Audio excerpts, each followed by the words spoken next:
அனைவருக்கும் பா விஜயின் தமிழ் வணக்கம். நெஞ்சையோடு நிகழ்வில் சந்திப்பதில் மிகுந்த மகிழ்ச்சி. ஏப்ரல் 18 நம்முடைய தேர்தல் களத்தை நோக்கி ஒவ்வொரு நாளாக நகர்ந்து கொண்டிருக்கிறோம். இந்த நேரத்தில் நெஞ்சையோடு நிகழ்வின் மூலமாக நாம் மக்களிடம் கலந்து பேச விரும்புகிற ஒரு தலைப்பு அப்படின்னு சொல்கிறத விட இது ஒரு முக்கியமான ஒரு தேவை, ஒரு புதுமையான ஒரு விவாதமாக கூட இது கருதப்படலாம். திமுக காங்கிரஸ் கூட்டணியுடைய தேர்தல் அறிக்கை இன்று நிறைய இடத்துல பேசப்பட்டுருக்கு, நம்ம முன்னாலே கொடுத்துருக்காங்க. ஸோ அதை பற்றித்தான் இன்றைய நெஞ்சையோடு நிகழ்விலும் பேச போகிறோம். அதில் இருக்கக்கூடிய அம்சங்கள், அதில் எப்படி அது மக்களுக்கு தேவையாக இருக்கிறது என்பதை பற்றி பேசுவதற்கு நெஞ்சையோடு அரங்கத்திற்கு திரு சுப குணராஜன் அவர்கள் வந்திருக்காங்க. ஒரு திராவிட இயக்க சிந்தனையாளர், மிகச்சிறந்த பேச்சாளர். அடுத்தது திருமதி ஆனந்தி பாண்டியன் அவர்கள் வந்திருக்காங்க. பேராசிரியர் மிட்ல இருக்காங்க, ஆய்வாளர்.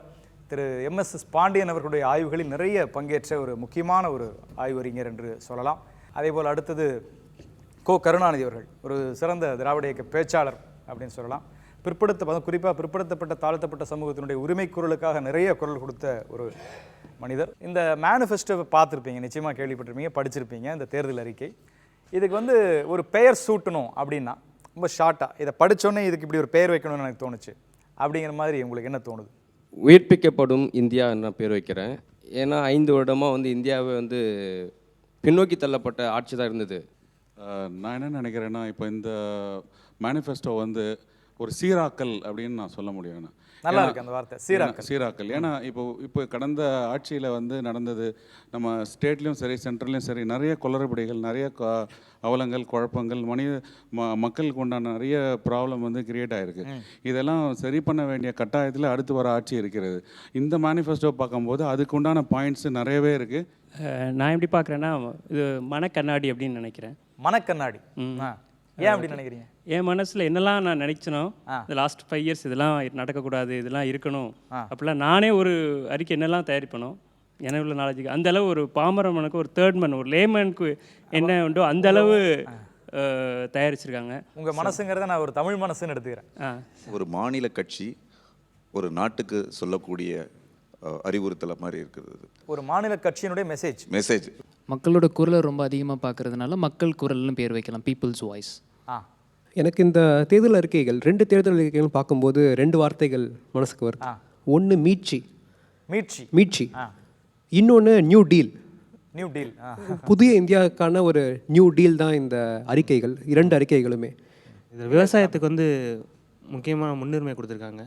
அதனால் விவசாய பேர் வைப்பீங்க, இது விவசாயத்தின் முன்னுரிமைன்னு வைக்கலாம். என்னை பொறுத்த வரைக்கும் இது தெற்கின் சூரியன் சொல்லுவேன். தெற்கின் சூரியன். ஏன்னா இது வழக்கமாக எல்லா தேர்தல் அறிக்கையும் நாங்கள் இதை பண்ண போகிறோன்னு கட்சிகள் சொல்லுவாங்க. ஆனால் இதில் திமுகவும் காங்கிரஸ்னால் நாங்கள் இதுக்கு முன்னாடி பண்ணதை, மாநிலத்தில் பண்ணதை இனி நான் இந்த தேசிய லெவலில் பண்ணுறதுக்கான ஆயத்தம் தான் இது அப்படின்னு ஒரு டிக்ளரேஷன் கொடுக்குறாங்க.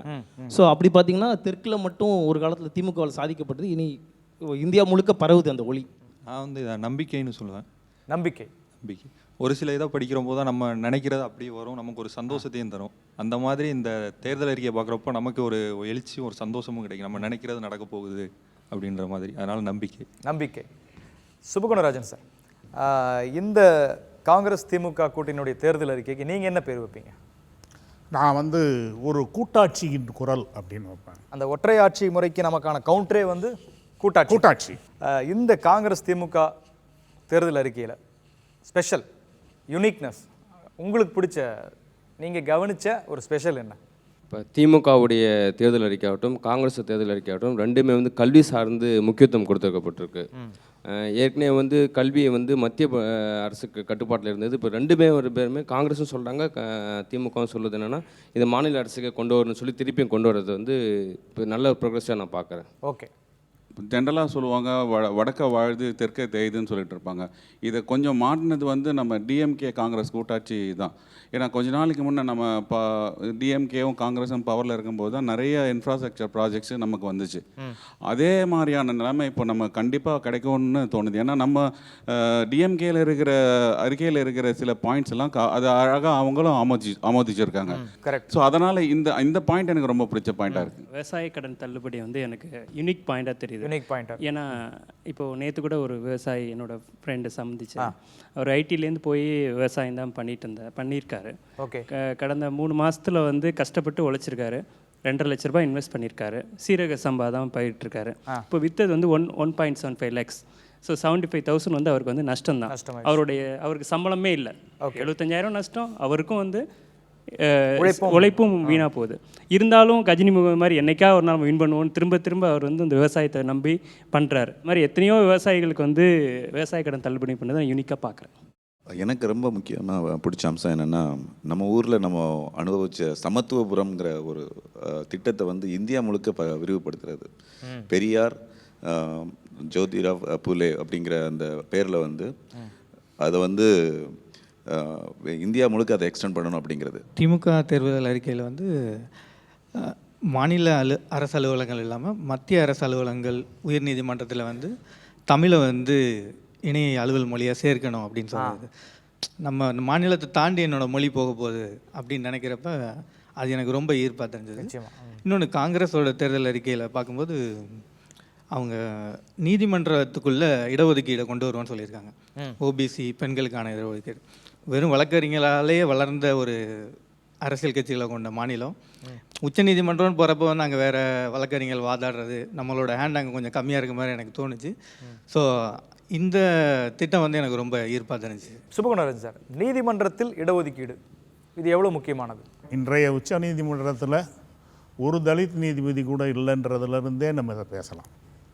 எப்படி வந்து ஒரு தலித்து கூட இல்லாத ஒரு நீதிமன்றத்தில் யாருக்கான நீதி அது? அந்த ஒரு சின்ன சிறுபான்மையில் இருக்கிறவங்க 70% பேர் இருக்காங்க. நீங்கள் சொல்கிற தீர்ப்புன்றது உங்களுடைய பூர்வீகமான உங்களுடைய சிந்தனை, உங்களுடைய கலாச்சார தத்துவ ரீதியான நீங்கள் உங்களுடைய வாழ்வு சார்ந்த தீர்மானங்கள் வழியாக தான் நீங்கள் தீர்ப்பு எழுத போகிறீங்க. சட்டம் ஒரு கையில் இருக்கும். ஒரு சின்ன உதாரணத்தை மட்டும் சொல்லிட்டு, அது மண்டல் அறிக்கை வந்து ஏற்றுக்கொள்ளப்பட்டது. ஆனால் வழக்கு நடந்தது, அதுக்கு எதிரான ஒரு வழக்கு ஒன்று நீதிமன்றத்தில் இது பண்ணும்போது, அந்த வழக்கு நீதிமன்றம் வந்து அதுக்கான தீர்ப்பை வழங்கும்போது, அந்த தீர்ப்பை வழங்கினது வந்து ரத்னவேல் பாண்டியன் சொல்லிட்டு தமிழ்நாட்டை சேர்ந்த ஒரு நீதிபதி. அதில் நம்ம கவனிக்க வேண்டிய விஷயம் என்னன்னாக்கா, அவர் ஒரு நாள் திருநெல்வேலி மாவட்ட திமுக மாவட்ட செயலாளர்ன்றதை நம்ம கவனத்தில் கொள்ளணும். திமுக மாவட்ட செயலாளர் உயர்நீதிமன்ற உச்ச நீதிமன்ற தலைமை நீதிபதி ஸ்தானத்தில் உட்கார்ந்து மண்டல் அறிக்கையை ஏற்றுக்கொள்கிறதுன்றது வந்து ஒரு வரலாற்று நிகழ்வு. ஏன்னா சமூக நீதியை பற்றிய அறிதல் உள்ள ஒரு மனிதன் வந்து அங்கே போய் உட்கார்ந்ததுனால தான் அதுக்கான ஒரு கல் நடப்பட்டது. இப்போ தமிழ் சார்ந்த தீர்ப்புகள் எல்லாமே நமக்கு மதுரையிலேருந்து தானே வருது. இன்னொன்று பார்த்தீங்கன்னா, தமிழ் சார்ந்த தீர்ப்பு மட்டும் இல்லை, தமிழகம் சார்ந்த தீர்ப்பு, தமிழகம் சார்ந்த தீர்ப்பெல்லாம் மதுரை பெஞ்சிலேருந்து வருது. அது எல்லாத்தையும் உடனே வந்து தடை செய்கிறதுக்குன்னே அங்கே உச்சத்தில் ஒன்று நீதிமன்றம் வச்சுருக்கோமே. இது இங்கே கொடுக்குறவங்க யார், அங்கே தடை பண்ணுறவங்க யார்?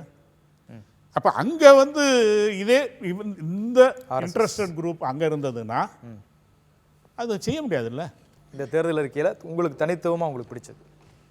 மீனவர்களுக்கான தனி அமைச்சகம் அமைக்கப்படும்னு ஒரு வாக்குறுதி கொடுத்துருக்காங்க. ரெண்டாவது பாயிண்ட் வந்து அதே மீனவர் துறையில் வந்து அக்ரிகல்ச்சரோடு சேர்த்து இங்கே உள்நாட்டுக்குள்ளே பிடிக்கப்படுற மீன்கள் இருக்குல்ல, குளம் ஏரிகளில் பிடிக்கப்படுற மீன்கள் இல்லாட்டி அக்வா கல்ச்சர் பண்ணுறதை வந்து அக்ரிகல்ச்சரோடு சேர்ப்பும் சொல்லியிருக்காங்க. இது விவசாயத்தோடு சேர்த்து விவசாயத்துக்கு என்னென்ன பெனிஃபிட்லாம் இருக்குதோ அது எல்லாத்தையும் இதோட ஒருங்கிணைந்து கொடுக்கப்படும்னு சொல்லியிருக்காங்க. எனக்கு ரொம்ப பிடிச்ச வாக்குறுதி வந்து அக்கௌண்டபிலிட்டி கமிஷன்.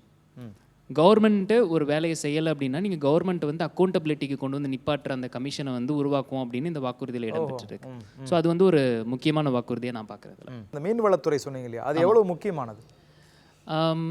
இந்தியாவோட மொத்த ஜிடிபியில் 1% வந்து இந்த கம்யூனிட்டியில் இருந்து மட்டுமே ரொம்ப காலமாகவே போயிட்டுருக்கு. வருஷத்துக்கு கிட்டத்தட்ட 60,000 கோடி ரூபாய் வந்து இந்த கம்யூனிட்டி வந்து இந்தியாவோட வளர்ச்சிக்காக கொடுத்துட்ருக்காங்க. ஒரு தனி அமைச்சகம் அமைக்கிறது மூலமாக ஒரு ஒருங்கிணைந்த மீனவ சமுதாயத்துக்கு தேவையான உரிமைகளை பெற்றுத்தருவதற்கு வந்து ஒரு ரெப்ரசன்டேஷன் தான். அது தவிர வந்து நேஷ்னல் ஃபிஷர் ஃபோக் கமிஷன் உருவாக்கணும் அப்படிங்கிறது வந்து இவங்களோட கோரிக்கையாகவும் இருந்தது. அதையும் இந்த தேர்தல் அறிக்கையில் நேஷ்னல் ஃபிஷர் ஃபோக் கமிஷன், அதாவது ஹியூமன் ரைட்ஸ் கமிஷன், உமன்ஸ்க்கான கமிஷன் மாதிரி ஃபிஷர்மேனுக்கு ஒரு தனி கமிஷன் உருவாக்குவோம் அப்படிங்கிறதையும் வந்து இந்த தேர்தல் அறிக்கையில் வாக்குறுதியாகவே கொடுத்துருக்காங்க. என்னை பொறுத்த வரல இங்கே பேசின எல்லா விஷயங்களையும் வராது என்னென்னா பெண்களுக்கான சமூக நீதி.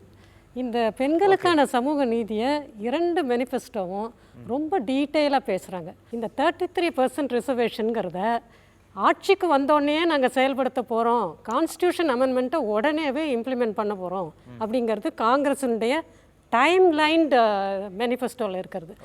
எப்போதுமே மேனிஃபெஸ்டோவில் டைம் லைன் இல்லைன்னா அவங்க 5 வருஷத்தில் எப்போ வேணால் பண்ணுவாங்க, அடுத்த எலெக்ஷனுக்கு வர்றதுக்கு முன்னாடி கூட பண்ணலாம். ஆனால் இங்கே என்ன சொல்கிறாங்க, பல இதை வந்து டைம் லைன் பண்ணி சொல்கிறாங்க. 2020க்குள்ளே இத்தனை திட்டங்களை நாங்கள் நிறைவேற்றுவோம்னு சொல்கிறாங்க. அதில் ஒன்று இந்த 33% ரிசர்வேஷன். இன்னொன்று வந்து என்னென்னா 33% reservation in government jobs, central government jobs for women. Okay, இதுவும் வந்து ஒரு முக்கியமான ஒரு காங்கிரஸ் அறிக்கையில் உள்ள ஒரு முக்கியமான ஒரு திட்டம். இன்னொன்று நான் என்ன பார்க்குறேன்னா, இன்றைக்கி சிறப்பு பொருளாதார மண்டலங்கிறது இன்றைக்கி ஒரு பெரிய ஒரு அமைப்பு, பொருளாதார அமைப்பாக ஆல் இண்டியா லெவலில் வந்துகிட்டு இருக்கும்போது இந்த சிறப்பு பொருளாதார மையங்களில் பெண்களுக்கான பாதுகாப்புகள் இல்லை. நைட் ஷிஃப்டே இருக்கக்கூடாது பெண்களுக்குன்னு வச்சுருக்காங்க. இவங்க காங்கிரஸ் இப்போ என்ன சொல்கிறாங்கன்னா, நைட் ஷிஃப்ட் கண்டிப்பாக வைக்கணும், அதை யாரும் தடுக்கக்கூடாது. அது நைட் ஷிஃப்ட்டுங்கிறது உரிமை, ஆனால் பெண்களுக்கு பாதுகாப்பு கொடுக்கறது அரசோட உரிமை. ஆக இந்த 2ஐயும் வந்து இது பண்ணுறாங்க. இது முக்கியமான ஒரு விஷயமா தெரியுது. என்னை பொறுத்தவரையில் இந்த மேனிஃபெஸ்டோவில் முக்கியமாக எக்கனாமிக் எம்பவர்மெண்ட், பெண்களுக்கான பொருளாதார தரத்தை மேற்படுத்தணும்னா முக்கியமாக அவங்க சொல்கிற ஒரு விஷயம் என்னென்னா, இந்த 33% ரிசர்வேஷன் கவர்மெண்ட் ஜாப். இன்னொன்று இந்த MNREGA, அந்த மகாத்மா காந்தி ரூரல் ஊரக வளர்ச்சி திட்டம் இருக்கு. இந்த திட்டம் வந்து கடந்த 5 வருஷத்தில் பல கோடி ரூபாய் பெண்களுக்கு போய் சேரவே இல்லை. வேலை செய்துட்டு வேலைக்கான கூலியை கூட கொடுக்காம வச்சுருக்காங்க. 100 நாள் வேலை திட்டத்தில் பெண்களுக்கான சம்பளம் போகலையா, கொடுக்கலையா உங்களுக்கு? கடந்த 5 வருஷத்தில் பல கோடி ரூபாய் வந்து டிஸ்பர்ஸ் பண்ணாமலே வச்சுருக்காங்க. எல்லாமே அப்படியே கிடக்கு. பல மாநிலங்களில் வந்து பெண்களுக்கு சம்பளமே கொடுக்கல.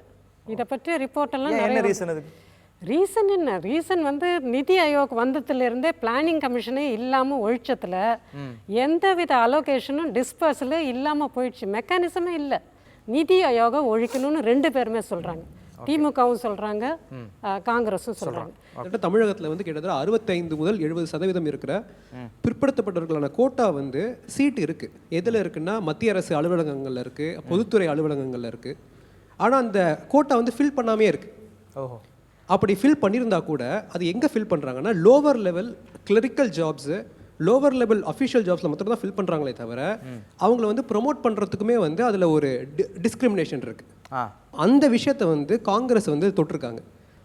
ஒடுக்கப்பட்டவர்கள், பிற்படுத்தப்பட்டவர்கள், பழங்குடிகள், இந்த 3 பேருக்கான அந்த கோட்டாவை வந்து விரைந்து ஃபில் பண்ணணும் அப்படின்னு அவங்களோட கோட்டாவில் ரொம்ப, அவங்களோட அந்த மேனிஃபெஸ்டோவில் ரொம்ப தெளிவாகவே சொல்லியிருக்காங்க. இன்னொன்று என்னென்னா, இப்போ இருக்கிற பாஜக அரசாங்கம் வந்து அந்த ப்ரொமோஷனில் ராஸ்டர் சிஸ்டம் அப்படின்னு சொல்லுவாங்க. ஒரு புள்ளிகள், அந்த புள்ளிகளின் அடிப்படையில் தான் வந்து ப்ரொமோஷன் தரப்படுது. அந்த ராஸ்டர் சிஸ்டத்துலையுமே வந்து இவங்க சில குளறுபடிகளை செஞ்சுருக்காங்க. அந்த குளறுபடிகள்லாம் சீராக்கப்பட்டு மீண்டும் முன்னாடி இருக்கிற மாதிரி 200 பாயிண்ட் ராஸ்டர் சிஸ்டம் வந்து மீண்டும் நாங்கள் அமல்படுத்துவோம் அப்படின்னு காங்கிரஸ் மிக தெளிவாக சொல்லியிருக்காங்க. அதே மாதிரி பிசி, எஸ்சி, எஸ்டி இந்த 3 பேருக்கான அந்த வேகன்சிஸ் வந்து முழுக்க நிரப்பப்படும் அப்படிங்கிற அந்த வாக்குறுதி வந்து எனக்கு ரொம்ப பிடித்தமானது. கோ கருணாநிதி சார், உங்களுக்கு வந்து காங்கிரஸ் திமுக கூட்டணியுடைய இந்த மேனிஃபெஸ்டோவில் ஒரு சமூக நீதிக்கான சயின்ஸ் அறிகுறிகள் அப்படிங்கிற மாதிரி நீங்கள் எதை பார்க்குறீங்க? இந்த தேர்தல் அறிக்கையில் வந்து கல்விக்கான ஒரு ஒதுக்கீடு 6% ஜிடிபியில் ஒதுக்குவோன்னு சொல்லியிருக்காங்க. அது வந்து நிறைய பேருக்கு அது அந்த பர்சன்டேஜ் சொன்னதுனால அதோட வால்யூமோ டைமென்ஷனோ புரியல. இப்போ உள்ள மோடி அரசு கல்விக்கு எவ்வளோ ஒதுக்கியிருக்குன்னா 1,10,000 கோடி 2015 இருந்தது. இன்றைக்கி 90,000 கோடி, 25,000 கோடி குறைச்சிட்டாங்க. தமிழ்நாட்டில் இப்போ உள்ள அரசில் கிட்டத்தட்ட 1,500 பள்ளிக்கூடங்களை மூடுறாங்க. காரணம் என்ன சொன்னாங்கன்னா, சென்ட்ரல்லேருந்து ஃபண்டு இல்லை, பிள்ளைங்க வரல, ட்ராப் அவுட்ஸ். ஸோ இந்த ரெண்டும் 8 லட்சம் கோடி வரும்போது எல்லா அரசு பள்ளிகளையும் நீங்கள் நடத்த முடியும், கிராமங்களில் பள்ளிகளை நடத்த முடியும், சிறப்பாக நடத்த முடியும். உயர்கல்விக்கோ இல்லை கல்விங்கிற ஒரு கல்வி சமூக நீதிங்கிற பார்வையோ பிஜேபிகிட்ட சுத்தமாக கிடையாது. கல்வி நிறுவனங்களை அவங்க கட்டுப்படுத்துகிறாங்களா? அப்போ கல்வி நிறுவனங்களை கண்டிப்பாக கட்டுப்படுத்துகிறாங்க. ஜவஹர்லால் நேரு யூனிவர்சிட்டி தான் நமக்கு உதாரணமே, இப்போ பெரிய உதாரணம். இதை தவிர இப்போ நம்ம மாநில பல்கலைக்கழகங்களை எடுத்துங்களேன், அவங்கள்ட்டேருந்து எந்த மானியமுமே வரவே இல்லை. சென்னை பல்கலைக்கழகம் இன்றைக்கி வந்து மிகப்பெரிய ஒரு மானிய வறுமையில் இருக்குது. காங்கிரஸ் திமுக கூட்டணியினுடைய தேர்தல் அறிக்கையில் நீங்கள் பார்க்குற ஒரு யூனிக்கான ஒரு விஷயம்? மகாத்மா காந்தி ஊரக வேலைவாய்ப்பு திட்டத்தில் வந்து 100 நாள் வேலைவாய்ப்பு திட்டம்னு சொல்லுவாங்க, 150 நாளாக உயர்த்தியிருக்காங்க. அது வந்து நான் வந்து விவசாய குடும்பத்துலேருந்து தான் வந்திருக்கேன். கிராமத்தில் இப்போ மழை இல்லாதப்ப வேலை வாய்ப்புலாம் ரொம்ப கம்மி, ரொம்ப குறைவு. அதனால் வந்து நம்ம பொருளாதாரத்தை உயர்த்துறது, அந்த ஒரு அந்த வேலைவாய்ப்பு கொடுக்குறதுனால தான் வந்து பொருளாதாரம் உயரும். அப்புறம் பார்த்தீங்கன்னா எஜுகேஷன் லோனில் வந்து இது தள்ளுபடி பண்ணேன்னு சொல்லி டிஎம்கேல சொல்கிறாங்க. அது ஒரு முக்கியமான பாயிண்ட் தான் நான் நினைக்கிறேன். என் துறையில் ஒரு முக்கியமான விஷயம்னா ஐடி. திமுக அறிக்கையில் தகவல் தொழில்நுட்ப வேலை செய்கிறவங்களுக்கு பிரச்சனையை பார்க்கறதுக்கு உயர்மட்ட குழு அமைக்கிறேன்னு சொல்லியிருக்காங்க. ஓகே, இது வந்து யாரும் பார்க்காத ஏரியா, யாரும் இதை பற்றி பெருசாக இன்னொரு கட்சி அதை யோசிக்குமான்னு கூட எனக்கு தெரியல. அதில் பெண்கள் பாதுகாப்பு இருக்குது, வேலை இழப்பு இருக்குது, ஏகப்பட்ட பிரச்சனை இருக்குது. அதை வந்து ஒரு உயர்மட்ட குழு வச்சு அதை சரி பண்ணுறோம் அப்படின்னு இது ரொம்ப முக்கியமான விஷயமா நாங்கள் பார்க்குறோம். ஏன்னா இது பெருமக்கள் வேலை பார்க்குற துறையாக மாறிடுச்சு. ரொம்ப நுணுக்கமாக பார்க்கணுன்னா சமீபத்தில் இந்த பொள்ளாச்சி இஷ்யூ வந்துச்சு. இந்த இணையதளத்தில் ஆபாசம் சார்ந்த வீடியோ உள்ள குற்றங்கள் வந்து அது சார்ந்த நடவடிக்கைகள் எடுக்கப்பட்டு இருக்காங்க. இது வந்து அப்டேட்டடாக, ரொம்ப அப்டேட்டடாக கடைசியாக என்ன பிரச்சனை நடந்திருக்கோ அது வரைக்கும் அவங்க வந்து கவர் பண்ணியிருக்காங்க. இது வந்து ரொம்ப வந்து பர்ஃபெக்டாக பண்ணுற மாதிரி எனக்கு தோணுது. எனக்கு வந்து இந்த ப்ரொபோஷனல் ரெப்ரசன்டேஷன், விகிதாச்சார பிரதிநிதித்துவம் அவங்க சொல்லியிருந்தாங்க. அது ரொம்ப முக்கியமான பாயிண்ட். ஏன்னா அது சின்ன கட்சிகள் சொல்கிறது வேறு, திமுக மாதிரியான ஒரு பெரிய கட்சி சொல்கிறது வேறு. ஏன்னா அது சொல்கிறதுல அது அமல்படுத்தும் போது வந்து அதோட லாஸ் வந்து திமுகவுக்கு நிறைய இருக்குது. அப்படி இருந்தும் அது சொல்லுதுன்னா திமுக இன்னும் திமுகவே இருக்கிறதுனால தான் அதனால் அதை சொல்ல முடியுது. அதாவது வேலைவாய்ப்பு அப்படிங்கிறது இப்போ எப்படி இருக்குது, அது வேலைவாய்ப்பின்மை, அதை சரி செய்வதற்கு இந்த மேனிஃபெஸ்டோ என்ன சொல்லுது? ஸோ 2011 வந்து நான் சென்னையில் பார்க்கும்போது பிற மாநிலங்கள்லேருந்து வந்து இங்கே வேலை பார்த்தவங்களும் ரொம்ப அதிகம். எப்படின்னா பிடெக் முடிச்சுட்டு எம்டெக் முடிச்சுட்டு சென்னையில் வந்து வேலை பார்த்தவங்களோட எண்ணிக்கை வந்து அவ்வளோ அதிகம். ஆனால் கடந்த ஒரு 7-8 வருடங்களாக எந்த விதமான ஒரு நியூ இண்டஸ்ட்ரியல் ஒரு டெவலப்மெண்ட்டோ இல்லாட்டி வந்து ஒரு புது தொழில் முனைவோர்களே வந்து இங்கே இல்லாமல், அந்த ஈகோ சிஸ்டமே இல்லாமல் போச்சு, அந்த சூழலே இல்லாமல் போயிடுச்சு. அதனால் என்ன ஆயிடுச்சுன்னா இப்போ சென்னையிலேருந்து ஹைதராபாத்துக்கும் பெங்களூருக்கும் பாம்பேக்கும் போக வேண்டிய ஒரு கட்டாயம். அதை வந்து இந்த மேனிஃபெஸ்டோ எங்கே சரி பண்ணுது? கவர்மெண்ட் என்ன சொல்லுது அப்படின்னா, நான் வேலையை உருவாக்கல, உடனே வேலை வாய்ப்பு உருவாக்குற ஒரு தொழில் முனைவோரை மாற்றுவேன் அப்படிங்கிற ஒரு வாக்குறுதியை கொடுத்து முதல் 3 வருடத்துக்கு வந்து உங்களுக்கு பர்மிஷன்ஸ் எதுவுமே தேவையில்லைன்னு சொல்லிட்டாங்க. ரெண்டாவது ஏஞ்சல் டேக்ஸை வந்து அவங்க வேணான்னு சொல்கிறாங்க. இப்போ பரவலாக ஒரு கேள்வி இங்கே எழுப்பப்படுது. என்ன கேள்வி எழுப்பப்படுதுன்னா, இப்போ 3 வருஷத்துக்கு அவன் வந்து ஒரு பிஸ்னஸ் மாடலை ட்ரை பண்ணிவிட்டு அப்படியே விட்டுட்டு திரும்ப இன்னொரு பிஸ்னஸ் மாடலில் ட்ரை பண்ணிட்டு போனால் அப்படின்னா இங்கே வந்து ஜாப்ஸ் உருவாகுமா அப்படின்னு. அங்கே தான் ஒரு செக் பாயிண்ட்டாக வந்து ஒரு ஃப்ரெண்ட்லி அட்மாஸ்பியரில் அவங்க என்ன சொல்கிறாங்கன்னா, trial and tested projects. Trial and tested ப்ராஜெக்ட்ஸ்னால் நாங்கள் ஏற்கனவே ஒரு ப்ராஜெக்டை வந்து டெஸ்ட் பண்ணுவோம், பிஸ்னஸ் மாடலை நாங்களே வந்து ட்ரையல் பண்ணி டெஸ்ட் பண்ணி வச்சுருப்போம். மார்க்கெட் டிமாண்டுக்கு ஏற்றாப்பில் நீ அந்த ட்ரையல் அண்ட் டெஸ்டட் ப்ராஜெக்ட்ஸை மட்டும் நீ எடுத்து பண்ணால் போதும், அதை வச்சு நீ வந்து பிஸ்னஸ் மாடலை வந்து 10 பேருக்கான வேலைகளை உருவாக்கு அப்படின்னு கவர்மெண்ட் சொல்லுது. It's a progressive move. இந்தியாவோட மெயின் பிரச்சனை வந்து அண்டர் எம்ப்ளாய்மெண்ட். நிதி ஆயோக்கே வந்து அதை ஒத்துக்குது. வேலை வாய்ப்பு எல்லாம் கம்மியாக இல்லை, ஆனால் தகுந்தவர்கள் தகுதியான வேலையில் இல்லை, அதை நாங்களே ஒத்துக்கிறோம் அப்படின்னு அவங்க நிதி ஆயோக்கே ஒத்துக்கிறாங்க. ஸோ அது எதனால் வருதுன்னா, இங்கே சிறு குறு வணிகர்கள் இது எல்லாமே வந்து முற்றிலுமாக ஒழிஞ்சிருச்சு. ஸோ திமுக எந்த மாதிரி நம்பிக்கையை கொடுக்குது அப்படின்னா, அவங்க சென்னையை பேஸ் பண்ணி ஒரு மொபைல் மேனுஃபேக்சரிங் ஹப் கிரியேட் பண்ணுவோன்னு சொல்கிறாங்க. எப்படி இங்கே ஒரு கார் மேனுஃபேக்சரிங் ஹப் இருக்கோ அது மாதிரி ஒரு மொபைல் மேனுஃபேக்சரிங் ஹப் இங்கே வரும் அப்படின்னு சொல்கிறாங்க. அப்புறம் டிஃபென்ஸ் காரிடார் வழியாக ஆல்ரெடி இங்கே ஆவடி திருச்சியில் இருக்க துப்பாக்கி தொழிற்சாலை மாதிரி அதை எக்ஸ்பேண்ட் பண்ணுற வேலையை உடனே பண்ணுங்கள் அப்படின்னு கோரிக்கை வைக்கிறாங்க. ஐசிஎஃப் ரயில் பெட்டி தொழிற்சாலையோட 2வது அலகு தொடங்குறதுக்கான ஆர்டர்லாம் வந்து அது தொடங்காமலே இருக்குது, அதை தொடங்கு அப்படின்னு சொல்கிறாங்க. அது இல்லாமல் இவங்க என்ன பண்ண போகிறாங்க அப்படின்னா, அவங்க எப்படி உழவர் சந்தை பொது விநியோக திட்டம் இருக்கோ அது மாதிரி விளைபொருள் வாணிப கழகம் இல்லை விளைபொருள் விற்பனை கழகம்னு ஒரு ஒரு ஒரு ஒரு கழகத்தை நாங்கள் தொடங்குவோம் அப்படின்னு இருக்காங்க. அது என்ன செய்யும்னா, மாவட்ட அளவில் ஒன்றிய அளவில் இந்த மாதிரி சிறு தயாரிப்புகள் சிறு மேனுஃபேக்சரிங் பண்ணுறவங்களோட கொள்முதல், அவர்களுக்கான நேரடி விற்பனை நிலையம், இந்த மாதிரி விஷயங்கள்லாம் செய்வோம் அப்படின்னு வாக்குறுதி கொடுத்துருக்காங்க. அது கண்டிப்பாக அந்த எம்ப்ளாய்மெண்ட்டு கேப் எல்லாமே ஃபில் பண்ணும். கருணாநிதி சார், இந்த மேனிஃபெஸ்டோ இந்த வேலைவாய்ப்பின்மைக்கான எப்படி ஒரு உத்தரவாதத்தை உங்களுக்கு கொடுக்குது? சிவில் சர்வீசஸ் இப்போ ஐஏஎஸ் எக்ஸாம் இப்போ நேற்றுக்கு ரிசல்ட் வந்தது. 800 பேர் தான் எடுத்திருக்காங்க. 1600 பேர் வரைக்கும் எடுத்துக்கிட்டு இருந்தாங்க, அது 800 பேர் ஆயிருக்கு, பாதி ஆயிருக்கு. ஆமாம், அதுதான் இது. அதே மாதிரி மற்ற ஸ்டாஃப் செலெக்ஷன் கமிஷனுடைய ரெக்ரூட்மெண்ட்ஸும் எல்லாம் குறைஞ்சிருக்கு. பிஎஸ்என்எல் பப்ளிக் செக்டாரில் இதில் பார்த்தா பேங்க்ஸு இன்சூரன்ஸ் தான் இப்போ ஓரளவு நடந்துகிட்டு இருக்கு. பாக்கி எல்லா செக்டார்லேயும் அப்படியே வச்சுருக்காங்க. எங்கேயுமே எம்ப்ளாய்மெண்ட்டை அவங்க இன்க்ரீஸ் பண்ணவே இல்லை. இருக்கக்கூடிய போஸ்ட்டை அப்படியே குறைச்சிக்கிட்டே வராங்க. குரூப் டி போஸ்ட்டை கம்ப்ளீட்டாக சென்ட்ரல் கவர்மெண்ட்டை எடுத்துட்டாங்க. ஏன் அப்படி பண்ணுறாங்க? ஏன்னாக்கா அவங்கள பொறுத்த வரைக்கும் ஐடியாலஜி அப்படி இருக்குது. அதாவது இது வந்து கவர்மெண்ட்டில் வந்து செக்டார்ஸில் வந்து உள்ளே வர்றதெல்லாம் ரிசர்வேஷனில் தான் வருது. So concept of social justice அங்கே உள்ளே வரும்போது அவங்களுக்கு அது வந்து லாங் டேர்மில் இட் மேபி ப்ராப்ளம்ங்கிற மாதிரி ஒவ்வொன்றா அதை இது பண்ணுறாங்க. ஸோ ப்ரைவேட்டைசேஷனில் போனாக்கா நல்லது. அதனால திமுக அதுக்கு கவுண்டராக என்ன பண்ணியிருக்காங்க, ப்ரைவேட் செக்டரில் ரிசர்வேஷன் கொண்டு வராங்க.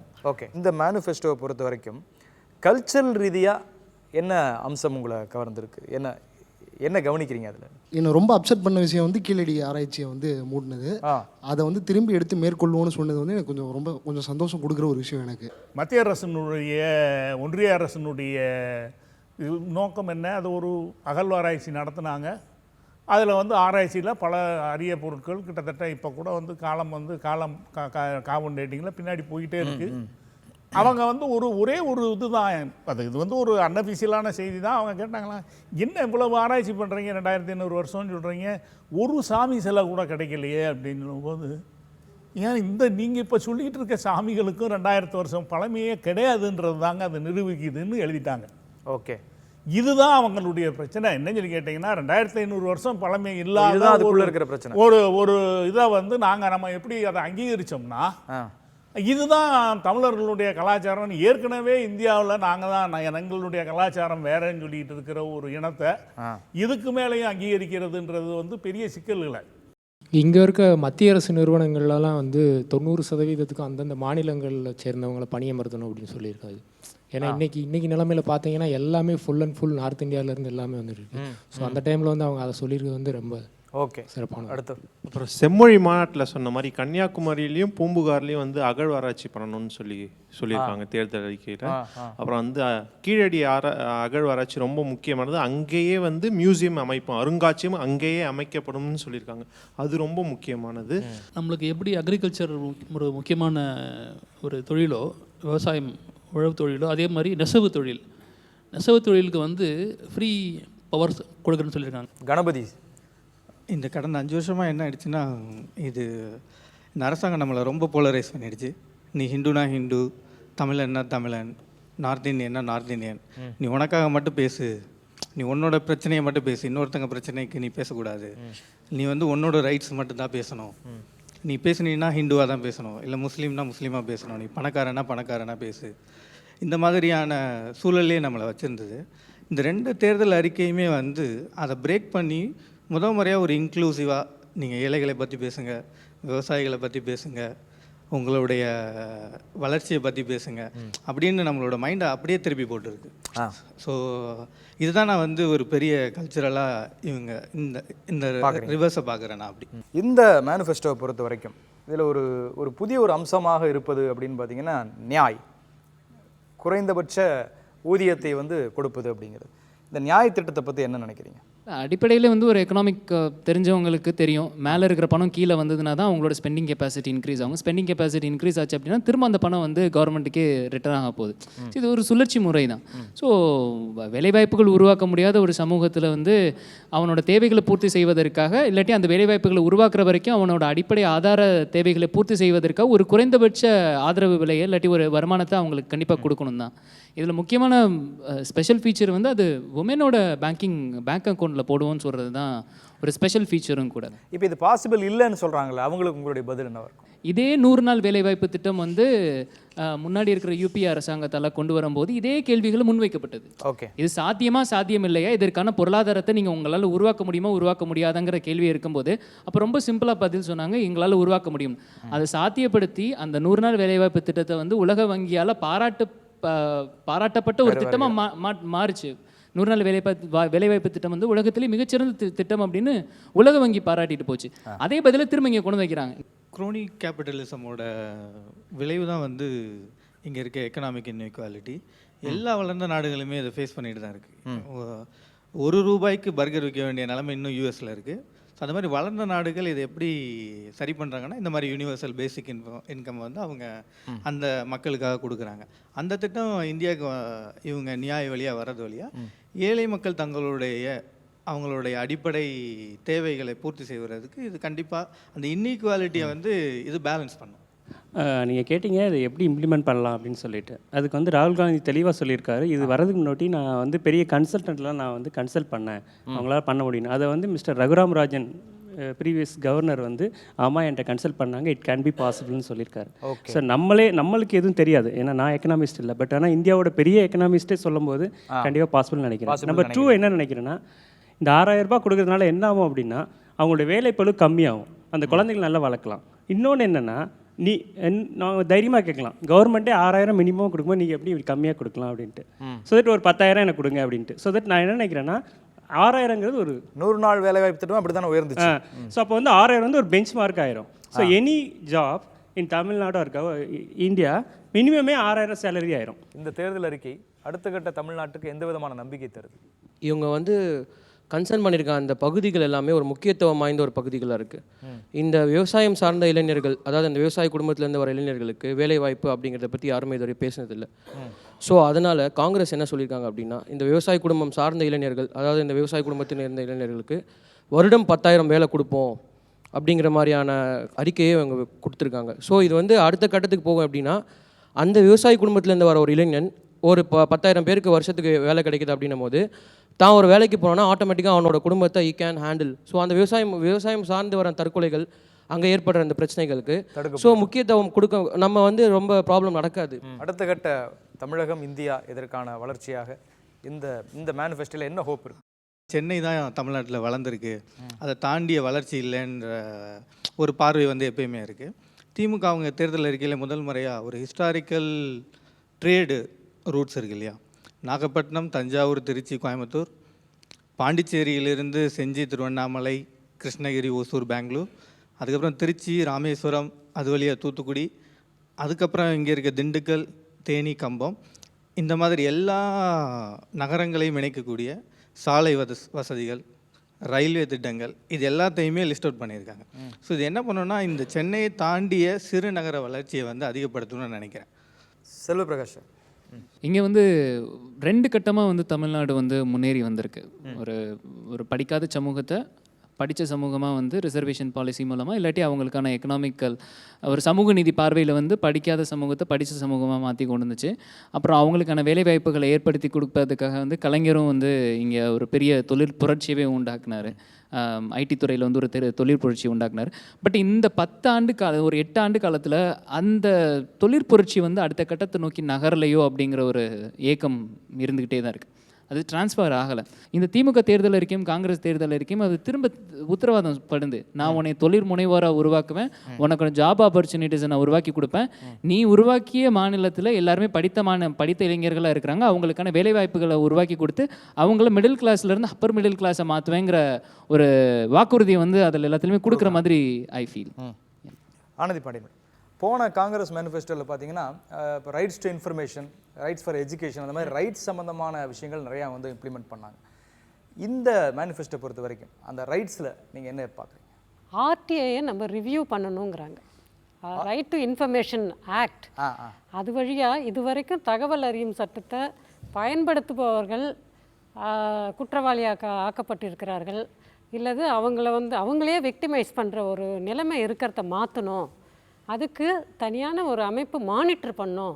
ஆர்டிஐ சம்பந்தமான விஷயங்களில் தகவல் அறியும் சட்டத்தின் மூலம் கேட்கக்கூடிய கேள்விகளை கேட்பவர்கள் வன்முறைக்கு ஆளாக்கப்படக்கூடாது, அவங்களுக்கு ஒரு ப்ரொடெக்ஷன் தரணுங்கிறது இந்த மேனிஃபெஸ்டோவில் இருக்குது, காங்கிரஸ் மேனிஃபெஸ்டோவில் இருக்குது. செல்வ சார், நீங்கள் வந்து இந்த மேனிஃபெஸ்டோ உருவாக்கப்படும் போது அந்த காங்கிரஸினுடைய மேனிஃபெஸ்டோவிற்கு நீங்கள் வந்து ஒர்க் பண்ணியிருக்கீங்க. ஆமாம், தேர்தல் அறிக்கையில். அப்போ அதில் வந்து மக்களுடைய கருத்துக்களை எந்த அளவுக்கு உள்வாங்கினீங்க? இது வந்து ஒரு பெரிய எக்ஸ்டென்சிவான ப்ராசஸ். இது நம்ம நினைக்கிற மாதிரி வந்து இன்றைக்கி நேற்று முடிவு பண்ணி வந்த ப்ராசஸ் கிடையாது. கிட்டத்தட்ட 6 மாத காலமே வந்து இதுக்காக ஒரு முனைப்போட வந்து ஒரு பெரிய டீம் இதுக்கு பின்னாடி செயல்பட்டுருக்கு.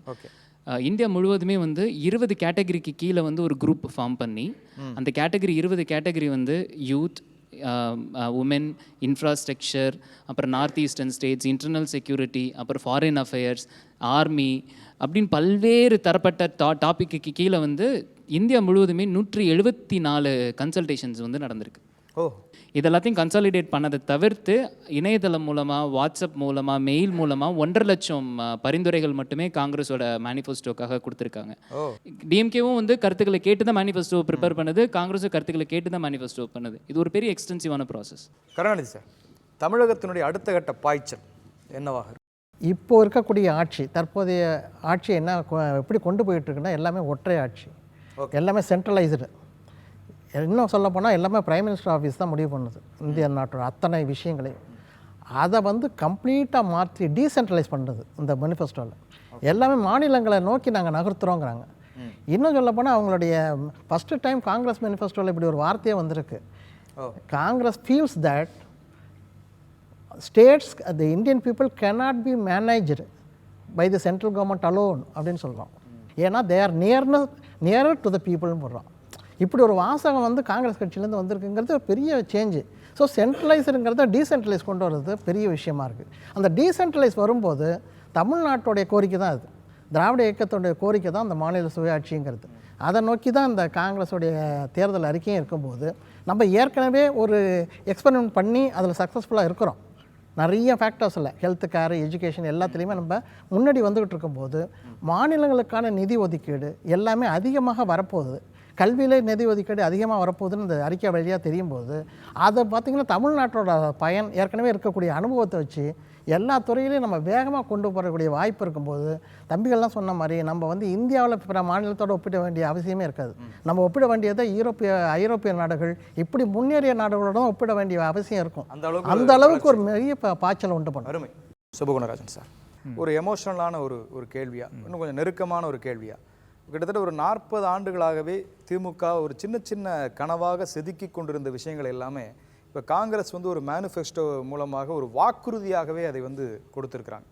இதை வந்து காங்கிரஸ் அளவுக்கு அது போயிருக்கு.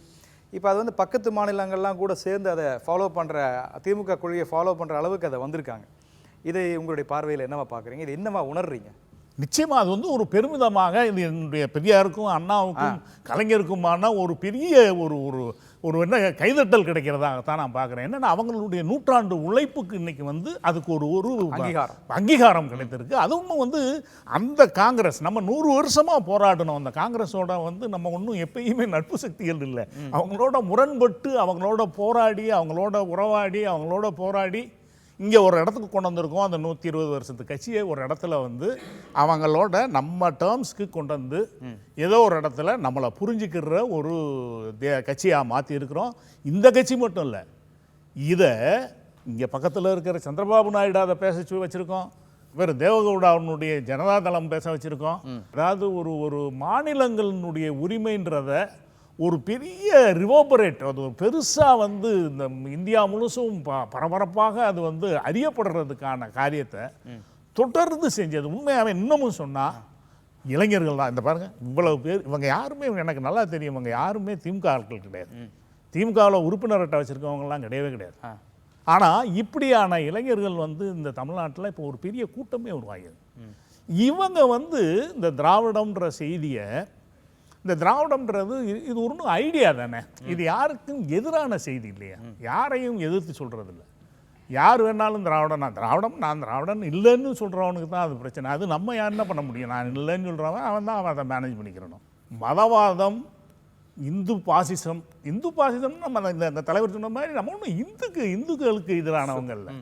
ஏன்னா உண்மையாக இன்றைக்கி கூட அது பாண்டியனுடைய ஒரு கட்டுரை, பீயிங் ஹிந்து அண்ட் செக்குலர் அப்படின்னு ஒரு பெரிய பாண்டியனுடைய பிரமாதமான கட்டுரை ஒன்று இருக்குது.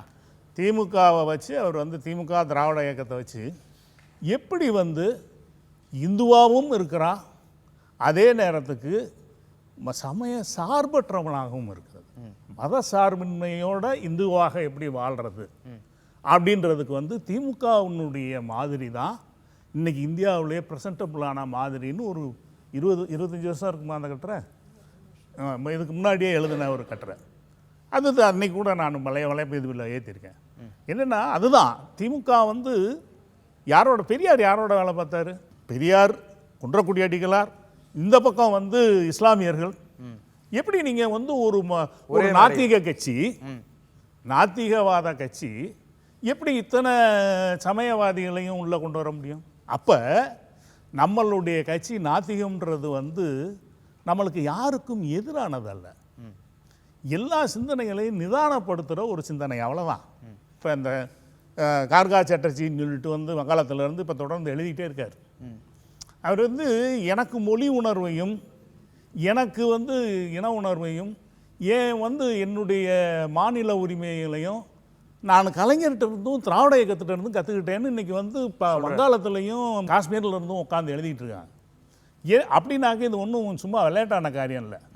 இது வந்து ஒரு நூற்றாண்டினுடைய ஒரு பெரும் பாடு வந்து இன்னைக்கு வந்து அது ஒரு விளைஞ்சு மரமாக முன்னாடி நிற்கிது, நிச்சயம் விருட்சமாக நம்ம முன்னாடி நிற்கிது. அதுதான் காங்கிரஸினுடைய மேனிஃபெஸ்டோவாக நிற்கிது. இந்த காங்கிரஸினுடைய மேனிஃபெஸ்டோ உங்களுக்குள்ளே ஏற்படுத்தின ஒரு எமோஷ்னலான மூமெண்ட்?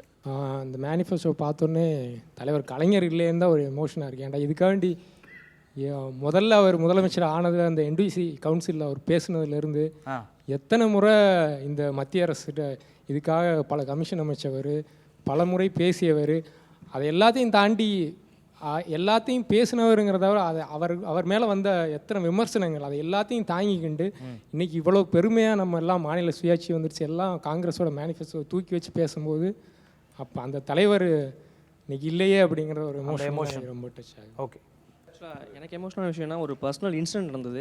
ஆக்சுவலாக இந்த மேனிஃபெஸ்டோவில் ஒரு தளபதி சொல்லியிருக்காரு, ஆக்சுவலாக வந்து மினிமம் பேலன்ஸ் மெயின்டைன் பண்ணாமல் கவர்மெண்ட் பேங்க்கில் எடுத்த பணத்தெல்லாம் திருப்பி நாங்கள் மறுபடியும் கொடுத்துருவோம் அப்படின்னு. இது வந்து பர்சனலாக ஒரு இன்சிடென்ட் என் லைஃப்பில் நடந்தது. ஒரு வயசான பாட்டி, அவங்க வந்து ஒரு 100 நாள் வேலை திட்டத்தில் வந்து வேலைக்கு போயிட்டு இருந்தாங்க. ஆக்சுவலாக ஒரு நாள் வந்து என்கிட்ட வந்து பணத்தை கொடுத்தாங்க, தம்பி ஒரு 500 ரூபாய் பணம் இருக்குது, எனக்கு பேங்க்கில் போய் போட தெரியாது, நான் ஊருக்கு போய் சென்னையில் தான் வேலை செஞ்சுட்டு நான் ஊருக்கு போய் ஈரோட்டில் ஒரு சின்ன கிராமம் கொடுத்து 500 ரூபா ஏதோ மெயின்டைன் பண்ணலாம், பணத்தை பிடிச்சிருவாங்களாம்மா, நீ கொண்டு போய் பேங்க்கில் போட்டுறியான்னு கேட்டேன். அப்புறம் நான் கேட்டேன், சரி நான் போட்டுறேன் பாட்டின்ட்டு போனேன். கொஞ்சம் ரொம்ப க்ரௌடாக இருந்தது. அப்புறம் நான் ஃபோன் பண்ணி கேட்டேன், இந்த மாதிரி க்ரௌடாக பாட்டி போட முடியல அப்படின்னு சொன்னேன். சரி வந்துருப்பா, நாளைக்கு எனக்கு சம்பள பணம் போட்டுருவாங்க, 100 நாள் வேலையில் பணம் போட்டுருவாங்க, ஒன்றும் பிரச்சனை இல்லைன்னு வந்தேன். நானும் ஊருக்கு வந்துட்டேன். ஒரு ஒன் மந்த் கழிச்சு நான் ஊருக்கு போனேன். மறுபடியும் அந்த பாட்டி சொன்னாங்க, அன்றைக்கே நீ பணத்தை போட்டுருக்கலாம்ப்பா, சம்பள பணம் வரவே இல்லை, 100 நாள் வேலையில் போட்ட பணம் வந்து ஒரு மாதமாக வரவே இல்லை, அதனால் மினிமம் பேலன்ஸ் ஃபுல்லாக எடுத்து போயிடுச்சு. அதுக்கப்புறம் சம்பள பணம் கிரெடிட் ஆகிருக்கு. போய் பார்த்துருக்காங்க, வெறும் 1000 ரூபா மட்டும்தான் இருந்திருக்கு. ஏன்னு கேட்கும்போது சொல்லியிருக்காங்க, நீங்கள் வந்து பேலன்ஸ் மெயின்டைன் பண்ணாதால் வந்து உங்களுக்கு வந்து பணம் ஃபுல்லாக லெஸ் ஆகிட்டே இருந்திருக்கு. ஸோ உங்கள் சம்பள பணம் கிரெடிட் ஆனதுக்கப்புறம் அந்த மினிமம் பேலன்ஸ் எல்லாம் பிடிச்சது போக உங்கள் சம்பள பணத்தில் 1000 ரூபா தான் மீதி இருக்குது, அது மட்டும்தான் அக்கௌண்ட்டில் இருக்குது அப்படின்னு சொன்னாங்க. அது ரொம்ப ஒரு என்ன சொல்கிறது, ஒரு சாதாரண ஒரு வயசான பெண்மணி அவங்க அந்த கஷ்டப்பட்டு சம்பாதிச்ச பணத்தை வந்து இப்படி எடுத்துட்டாங்க. இது ஒரு சாதாரண திட்டமாக இருக்கலாம், ஆனால் அது வந்து ரொம்ப எமோஷனலாக இந்த ஆதங்கமெல்லாம் ஒரு நாள் தீரும் கண்டிப்பாக. அப்புறம் இன்னொன்று இந்த நீட் விஷயத்தில் என்னென்னா, அரசு பெண்கள் மேல்நிலைப் பள்ளி தான். என் சிஸ்டரை வந்து நான் அட்மிஷனுக்காக போயிருந்தேன். நான் படிக்கும்போது பயாலஜி குரூப்பில் 80 பேர் 90 பேர் இருப்பாங்க. நீட் எலெக்ஷன் வந்ததுக்கப்புறம் வந்து பயாலஜி குரூப்பில் சேர்ற கவுண்ட் ரொம்ப குறைஞ்சிருச்சு. ஆக்சுவலாக 80 பேர் படிச்சுட்டு இருந்து, நான் லைவ் டேட்டா சொல்கிறேன், இன்றைக்கி எடுத்து பார்த்தாலும் சரி கவர்மெண்ட் ஸ்கூலில் பயாலஜி குரூப் இப்போ எடுக்கிற கவுண்ட் ரொம்ப குறைஞ்சிருச்சு. ஸோ அது ஒரு பெரிய இஷ்யூ. இப்போ இந்த காலத்தில் போட்டி இருந்துச்சு. ஆமாம், பயங்கரமாக போட்டி இருந்தேன். நான் படிக்கும்போது 80 பேர் படிப்பாங்க, என்னால் எடுத்துக்க மாட்டாங்க. நான் 433 மார்க் எடுத்தேன். நான் பயாலஜி குரூப் எப்படி தரமாட்டாங்க. அப்போ 480 மார்க் எடுத்தவங்க இருக்காம்பா, நீங்களாம் போய் கம்ப்யூட்டர் சயின்ஸ் அந்த மாதிரி ஏதாவது குரூப் எடுத்துக்குன்னு கேட்டாங்க.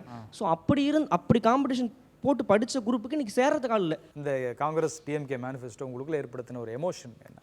எமோஷனல் டச்சுன்னு பார்த்தீங்கன்னா சார், சொன்ன மாதிரி நீட் எக்ஸாமாக இருக்கட்டும், எந்த இதாக இருக்கட்டும், அந்த சூசைடெல்லாம் அனிதா பார்த்திபான் 2 உயிரை இறந்ததுக்கப்புறமும் அந்த இழந்ததுக்கான ஒரு ஈடு கட்டுறது வந்து இந்த மேனிஃபெஸ்டோவில் தான் பார்க்க முடியுது. ஏன்னா அந்த ரிசல்ட்டு. அதுவும் இல்லாமல் சார், இத்தனை விவசாயிகளோட தற்கொலைகள்லாம் அதோட ஈடு கட்டுறதான ஒரு காம்பன்சேட் பண்ணுற மாதிரி இருக்குது. அதே மாதிரி ஒரு இளைஞர்களோட போராட்டம் எல்லாமே குறைய போகுது அப்படிங்கிற ஒரு நம்பிக்கை வருது சார். இந்த தமிழ்நாட்டு எல்லா தேவையும் எங்களுக்கு வந்துருச்சுன்னா போராட்டங்கிறது ஒரு இதே இருக்காது, ஒரு சூழ்நிலை, ஒரு போர்க்களமாக இருக்காது தமிழ்நாடு. ஒரு சமாதானமாக, ஒரு பீஸ் சேஃப் அண்ட் சவுண்டான ஒரு என்விரான்மெண்ட்டாக இருக்குன்னு சொல்லுங்கள். இந்த பேரறிவாளன் உள்ளிட்ட 7 விடுதலை அது வந்து மென்ஷன் பண்ணியிருக்காங்க. ஸோ இது வரைக்கும் எவ்வளவோ நாளாக போராடி கேட்டுக்கிட்டு இருந்தது வந்து ஒரு தேர்தல் அறிக்கையிலே வந்து டிஎம்கே வந்து கமிட்மெண்ட் கொடுத்துருக்குது. ஸோ ஆட்சிக்கு வந்த உடனே இமீடியட்டாக நாங்கள் ரிலீஸ் பண்ணுறோம் அப்படிங்கிற அந்த ஒரு இது வந்து ரொம்ப எமோஷ்னலாக டச் ஆனிச்சு. ஏன்னா உலகம் பூராவே சோசியல் சயின்டிஸ்ட்லாம் இப்போ என்ன சொல்கிறாங்கன்னா, politically we are in poor communication era. அரசியல்வாதிகளுக்கும் மக்களுக்கும் இடையிலான இடைவெளி ரொம்ப அதிகமாகிடுச்சு. இனிமேல் மக்களுடைய தேவைகளை வந்து அவங்களால புரிஞ்சிக்க முடியாது ரொம்ப அதிகமாக அப்படின்னு சொல்கிறாங்க. நான் நிறைய இடத்துல வந்து இதை ரீஹைட்ரேட் பண்ணி சொல்லிகிட்டே இருந்திருக்கேன். இந்த தேர்தல் அறிக்கை படித்த பிறகு வந்து எனக்கு அந்த என்னோட புரிதலை உடைஞ்சிருச்சு. இவங்களால எப்படி வந்து இப்படி ஒரு தேர்தல் அறிக்கை இப்போ கொடுக்க முடிஞ்சிருக்கு, மக்களோட நேரடி தேவைகளை புரிஞ்சுக்கிட்டு இதுக்கு முன்னாடி எனக்கு சொல்லப்போனால் எனக்கு ஜனநாயகத்தின் மேலோட நம்பிக்கை குறைஞ்சிட்டே தான் இருந்தது. கடைசி 5 வருஷத்தில் ரிசர்வேஷன் இல்லாமல் போயிடுமோ, ஒருவேளை எமர்ஜென்சி வந்துடுமோ, ராணுவ ஆட்சி வந்துடுமோ, இந்த மாதிரிலாம் போன பிறகு இது உண்மையிலே எனக்கு ஒரு நம்பிக்கை கொடுத்துருக்கு ஜனநாயகத்து மேலே. இது வந்து திமுக, காங்கிரஸ் அந்த கட்சிகள் மேலோட நம்பிக்கை வந்து எனக்கு ரொம்ப பெருசாக அதிகமாக பண்ணியிருக்கு.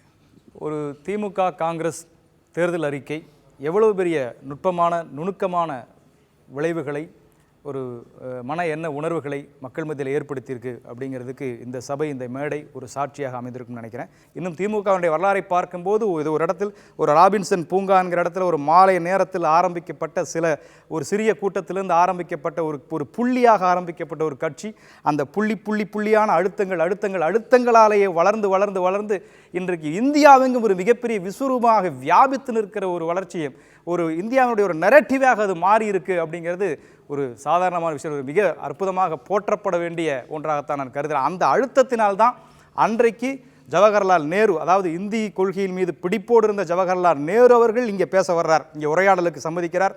அதுக்கப்புறம் இந்திரா காந்தி அவர்கள் உரையாடலுக்கு சம்மதிக்கிறாங்க, பிபி சிங் அந்த உரையாடலுக்கு சம்மதிக்கிறாங்க.